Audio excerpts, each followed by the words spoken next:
पूरे दिन भर जिस तरीके से शांतिपूर्ण मतदान होता रहा, लगा कि सियासत और संजीदगी दोनों एक दूसरे के साथ जुड़ रही है।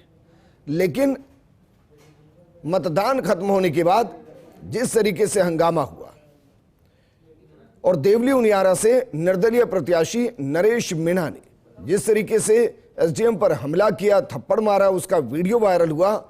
रात होते होते आरएस एसोसिएशन ने पेन डाउन हड़ताल की बात कर दी कि या तो नरेश मीणा को गिरफ्तार किया जाए वरना कल से काम बंद।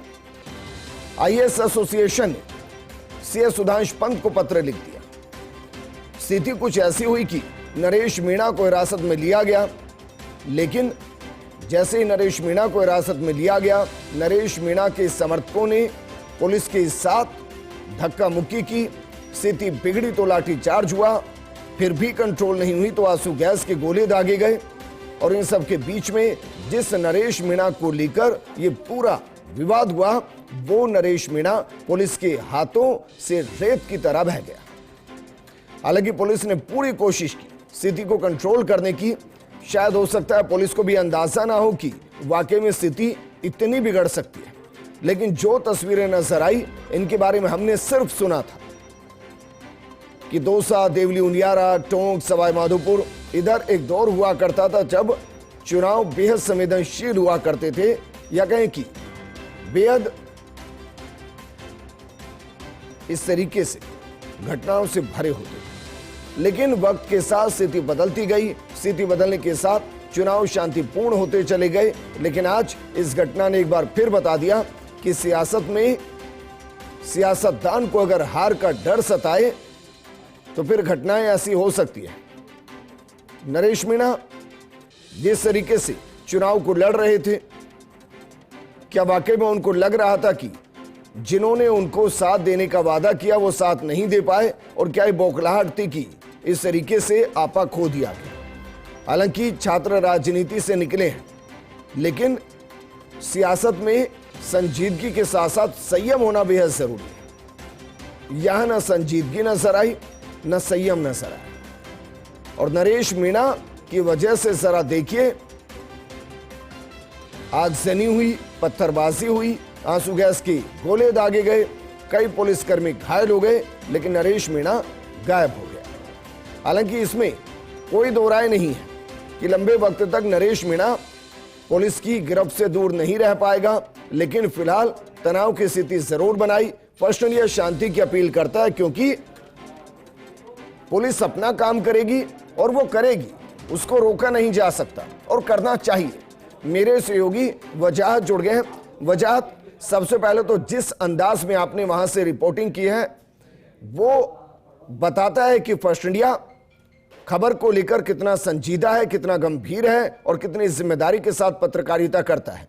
दो सवाल, पहला तो ये बताइए कि इस पूरी घटना के बीच में आप सही हैं, और दूसरा ये कि पकड़ने के लिए क्या किया गया?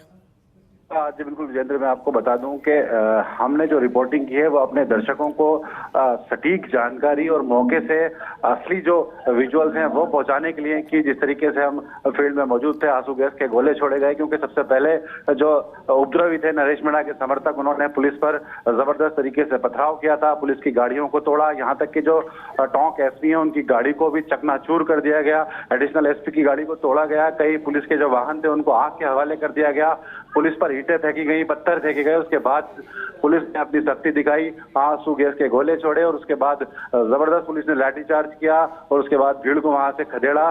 फिलहाल जो थी स्थिति पूरी तरीके से नियंत्रण में थी, लेकिन अभी लेटेस्ट अपडेट अपने दर्शकों को हम बता दें कि जो पलाई का हाईवे है इसको जाम करने की सूचना मिल रही है। बड़ी संख्या में जो पुलिस के जवान हैं, पुलिस के अधिकारी हैं, वो हाईवे की तरफ मूव अप कर रहे हैं। जिस तरीके से हम हाईवे की तरफ जा रहे हैं, हमें भी हूटर्स की आवाज सुनाई दे रही है, आंसू गैस के गोलों की जो आवाज है वो नजर आ रही है। स्थिति अभी भी फिलहाल पूरी तरीके से यहाँ पर नियंत्रण में नहीं की जा सकती है विजेंद्र। बिल्कुल वजाहत, लेकिन ये समझ नहीं आ रहा कि भाई मतदान होना तो हो चुका है, इसमें भी कोई दो राय नहीं की गलती नरेश मीणा की है, उसके बाद ये सब बवाल क्यों?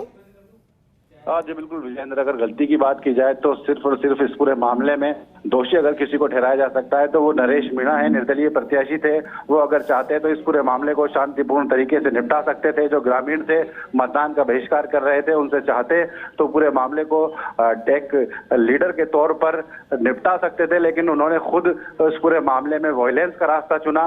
मतदान केंद्र के अंदर घुसकर जो एरिया मजिस्ट्रेट थे, एसडीएम के मालपुरा जो अमित चौधरी थे, उनको मारपीट की जबरदस्त, और उसके बाद जब पुलिसकर्मी वहां पर पहुंचे तो उनसे भी धक्का मुक्की की।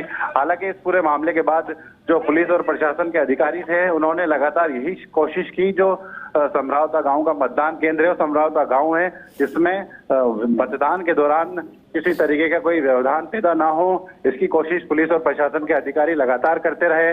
समझाइश उनकी ओर से लगातार की जाती रही, लेकिन इस समझाइश का और इस पूरे मामले का जो गलत फायदा उपद्रवियों ने उठाया और पुलिस पर जब पथराव किया, पुलिस की गाड़ियों को आग के हवाले किया, तो पुलिस ने भी इस पूरे मामले में सख्ती दिखाई।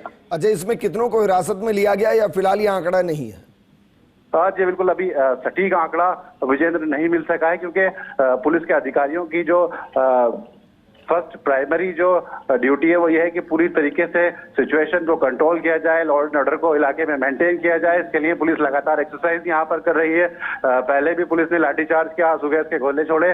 समरावता में स्थिति कंट्रोल में आई, लेकिन हाईवे पर अभी जाम की सूचना मिल रही है और पुलिस का जो एक पूरा डेलीगेशन है वो हाईवे की तरफ यहाँ पर मूव कर रहा है। हमने खुद देखा कई उपद्रवियों को पुलिस ने अपने साथ गिरफ्तार किया और उनको गाड़ियों में बिठाकर यहाँ से लेकर गए, लेकिन सटीक उनका आंकड़ा कितना है ये अभी कह पाना फिलहाल मुश्किल है। लेकिन वजह मुझे समझ नहीं आ रहा कि नरेश मीणा इससे चाहते क्या है? क्या इससे चुनाव जीत जाएंगे? बिल्कुल नहीं, उल्टा इस चुनाव में अगर जीतने की स्थिति होगी तो हो सकता है कि उसको चुनाव से बाहर कर दिया जाए, जो स्थिति बनी है। दूसरा, क्या इसकी वजह से उनकी कोई फैन फॉलोइंग बढ़ेगी? बिल्कुल नहीं बढ़ेगी। ऊपर से जो उनका नजरिया है उनको लेकर वो भी बदल जाएगा। क्या नरेश मीणा को खुद आकर सरेंडर नहीं करना चाहिए और क्या अपील नहीं करनी चाहिए कि भाई शांति बनाकर रखिए, जो भी होगा उसको कानूनी तरीके से लड़ा जाएगा, संवैधानिक तरीके से लड़ा जाएगा? या अराजकता क्यों भाई? जी बिल्कुल विजेंद्र, बड़ा सवाल यही खड़ा होता है कि लोकतंत्र में धरना देने का अधिकार सबको है, अपनी बात रखने का अधिकार सबको है, लेकिन उसका एक तरीका है, सिस्टम से बातचीत करने का एक तरीका होता है। लगातार समरावता में जब पुलिस और प्रशासन के अधिकारी थे, वो यही नरेश मीणा और ग्रामीणों से कह रहे थे कि आप जो भी आपकी मांगे हैं हमें लिख कर दीजिए, जो भी आपकी मांगे हैं हम उनको सरकार तक पहुंचाएंगे, उनको पूरा करवाने की कोशिश जो प्रशासनिक अमला है उसके द्वारा की जाएगी। इस तरीके की तमाम कोशिशें लगातार कई घंटों से की गई, लेकिन जिस तरीके से हमने पूरा कवरेज देखा, पूरा एनालिसिस किया, तो कहीं ना कहीं जो नरेश मीणा थे और उनके समर्थक थे, उन्होंने ये मन बना रखा था कि हमें उपद्रव करना है और इस तरीके के हालात पैदा करने हैं कि सिचुएशन जो है वो आउट ऑफ कंट्रोल हो, पॉलिटिकल स्टैंड क्रिएट किया जाए। लेकिन जिस तरीके के हालात हैं, सिचुएशन जो है वो लगातार बिगड़ी है। कई पुलिसकर्मी इस घटनाक्रम में चोटिल हुए हैं, जिनको इलाज के लिए ले जाया गया है, और जो कई ग्रामीण हैं, नरेश मीणा के समर्थक हैं, उनकी भी इस पूरे लाठीचार्ज के दौरान चोटें आई हैं। लेकिन फिलहाल जो है स्थिति अब पुलिस लगातार यहाँ पर कंट्रोल करने की कोशिश कर रही है। वजह नरेश मीणा के साथ अमूमन 4 से 5 ऐसे नेता, कार्यकर्ता, दोस्त या उनके समर्थक कहिए जो हमेशा होते हैं, चाहे वो उनका सोशल मीडिया चलाते हैं, उनके फोन से बात कराते हैं या व्यवस्थाओं को कराते हैं। क्या पुलिस ने उनको अभी तक हिरासत में लिया है? क्योंकि अगर उनको पकड़ दिया गया तो नरेश मीणा अपने आप पकड़ में आ जाएगा। जी बिल्कुल विजेंद्र, बिल्कुल सही बात है। जिस तरीके से हमने आज देखा, कई लोग ऐसे थे जो यहाँ के नहीं थे, लोकल नहीं थे, और वो लोग साथ थे। लगातार जो था छोटी छोटी सी बात को वहां पर तूल दिया जा रहा था, लगातार टॉन्टिंग पुलिस पर की जा रही थी। पुलिस के आला अधिकारी जब पहुंच रहे थे तो हुटिंग की जा रही थी। हमने देखा उपद्रव से पहले भी पुलिस अधीक्षक विकास सांगवान जब बातचीत करने के लिए आए तो हुटिंग जबरदस्त वहां पर की गई और इसी के बाद ये पूरा मामला बिगड़ा था। फिलहाल पुलिस के जो जवान थे वहां पर वीडियोग्राफी भी कर रहे थे। इस पूरे मामले की वीडियोग्राफी सुबह से ही की जा रही थी। अब फिलहाल सिचुएशन जो है इसको कंट्रोल में लेने के बाद, लॉ एंड ऑर्डर की जो कंडीशन है उसको संभालने के बाद, पुलिस की प्रायोरिटी यही रहेगी कि कौन कौन उपद्रवित है और इस पूरा जो षड्यंत्र है, जो पूरा उपद्रव है, कैसे क्रिएट किया गया, इसके पीछे पीछे कौन कौन जिम्मेदार है, उनको शॉर्ट लिस्ट करके पुलिस जल्द वहां पर गिरफ्तार करेगी। अच्छा वजाहत, जरा बताइए भाई, समर्थन कौन कर रहा है? क्या देवली उनियारा के अंदर उनके समर्थक ये सब कर रहे हैं या और भी इलाकों से लोग आ रहे हैं? जी बिल्कुल, देखिए अगर बात की जाए समर्थकों की तो जिस तरीके से चुनाव यहाँ पर हुआ तो जो सांसद हैं कांग्रेस के हरीश चंद्र मीना, उन्होंने बड़े मन से ये सवाल खड़े किए थे कि आपराधिक तत्व जो हैं वो बाहर घूम रहे हैं, तो पैसा उनके पास कहां से आ रहा है और जो अन्य सामग्रियां हैं वो उनके पास कहां से आ रही हैं। फिलहाल ये पूरा मामला जो है कहीं ना कहीं एक जांच का विषय बन गया है कि आखिर कहां से ये लोग आए, किस तरीके का उपद्रव इन्होंने मचाया, इसके पीछे किस तरीके का मोटिव था। क्योंकि प्रशासन की जो थी फर्स्ट प्रायोरिटी यही थी कि जो समरावता का मतदान केंद्र है यहाँ पर शांतिपूर्ण तरीके से पूरा मतदान हो सके, मतदान में किसी तरीके का व्यवधान ना हो। पुलिस यही कोशिश कर रही थी और लगातार पुलिस शांतिपूर्ण तरीके से इस पूरे मामले को निपटाने में लगी हुई थी। लेकिन जिस तरीके का पूरे उपद्रव को नरेश मीणा के समर्थकों द्वारा ट्रिगर किया गया वो कहीं ना कहीं बड़े सवाल खड़े कर रहा है। बिल्कुल वजाहत, लेकिन जिस तरीके से आप कह रहे हैं कि भाई वहां हाईवे को जाम करने की स्थिति बन रही है, क्या मैं ये कहूं कि पुलिस इस पूरे मामले को उतना नहीं समझ पाई जितना ये बड़ा हो गया?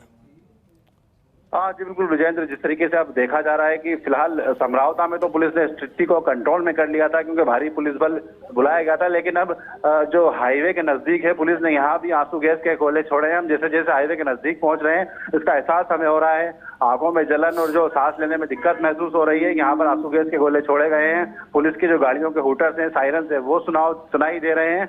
अब कुछ ही देर में हम हाईवे के नजदीक होंगे और उसके बाद स्थिति क्लियर हो पाएगी आखिर ये जाम किसके द्वारा लगाया गया है और क्या इनकी जाम लगाने वालों की यहाँ पर मांग है। नहीं, लेकिन मुझे अभी भी समझ नहीं आ रहा कि भाई इतना बड़ा मामला था ही नहीं। जब प्रशासन ने कह दिया था कि भाई जैसे ही आचार संहिता हटेगी आपकी मांग को मान लिया जाएगा, क्योंकि ये गांव को सिर्फ तहसील बदलने तक का ही तो मामला था, उस मामले के अंदर इतना आगे बढ़ जाना, क्या वाकई में आपको लग रहा है कि इसके पीछे खेल कुछ और है जिसको रचा गया है? हाँ जी बिल्कुल, देखिए मामला बिल्कुल छोटा सा था। 812 जो मतदाता है उनका ये मतदान केंद्र था जहां पर मतदान होना था, लेकिन उसका बहिष्कार किया गया। ऐसे में नरेश मीणा पहुंचे, उन्होंने ग्रामीणों की मांग का समर्थन किया। लेकिन अगर वो पूरे मामले में चाहते तो शांतिपूर्ण तरीके से इसको डील कर सकते थे, लीड कर सकते थे ग्रामीणों की तरफ से प्रशासन से वार्ता करके। प्रशासन लगातार यही कह रहा था कि आपकी मांग जो है उसको ऊपर तक पहुंचा दिया गया है, लेकिन कहीं ना कहीं किसी अज्ञात मोटिव के चलते इस पूरे उपद्रव को तूल दिया गया और मामला इस हद तक पहुंचा कि पुलिस को आंसू गैस के गोले छोड़ने पड़े, लाठीचार्ज करना पड़ा, कई लोग घायल इसमें हुए। जी वजाहत, जहां पर आप मौजूद हैं वहां से तस्वीरें कब तक मिल सकती हैं? जी बिल्कुल विजय, जल्द से जल्द हम तस्वीरें भेजने की यहाँ से कोशिश करेंगे। फिलहाल पुलिस का जो भारी जाब्ता था इसने पलाई हाईवे से आंसू गैस के गोले छोड़कर खदेड़ दिया है, लोगों को जाम जो है वो खुलवा दिया है, यातायात व्यवस्था को सुचारू कर दिया गया है। बड़ी संख्या में वाहनों की कतारें यहाँ पर हैं, पुलिस ने यहाँ पर आंसू गैस के गोले भी छोड़े हैं और जो वाहन थे पुलिस उनको यहाँ से निकलवा रही है। जी विजय बिल्कुल वजाहत, आपने अच्छी जानकारी दी है, क्योंकि हम ये सोचकर परेशान थे कि अमूमन जब इस तरीके के धरने प्रदर्शन होते हैं, सड़कों को रोका जाता है, तो जो कॉमन मैन जिसका कोई लेना देना नहीं, जिसको शायद ये भी जानकारी ना हो कि घट क्या रहा है, वो इसकी जद में आता है। अमूमन गाड़ियों पर पत्थरबाजी हो जाती है, मारपीट की स्थिति बन जाती है। ऐसा तो कुछ नहीं वहां?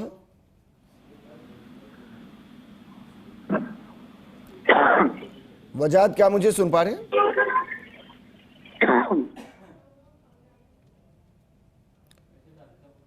वजाहत, क्या मुझे सुन पा रहे हैं?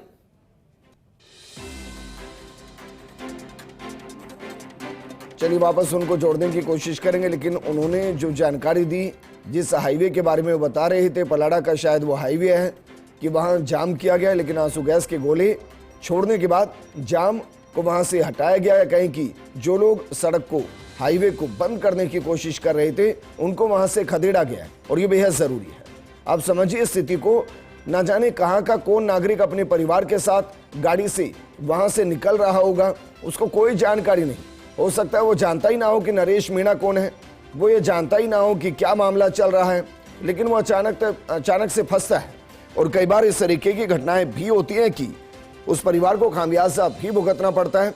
ऐसे में फर्स्टनी अपील कर रहा है, मार्मिक अपील कर रहा है, शांति को बना के रखिए। नरेश मीणा जहां भी है उसको पुलिस के सामने आना ही पड़ेगा, आज नहीं तो कल आना पड़ेगा। और चूंकि वो पुलिस की हिरासत से भागा है, ये पुलिस के लिए भी प्रतिष्ठा का सवाल बन गया है। एडी चोटी का जोर लगाकर अगर नरेश मीणा पाताल में भी छुपेंगे तो उन्हें ढूंढ कर लाया जाएगा। पुलिस अपना इकबाल बुलंद करेगी, इसमें कोई दो राय नहीं। ऐसे में जब तक नरेश मीणा सामने नहीं आएगा। आप सोचिए, तस्वीरों को जरा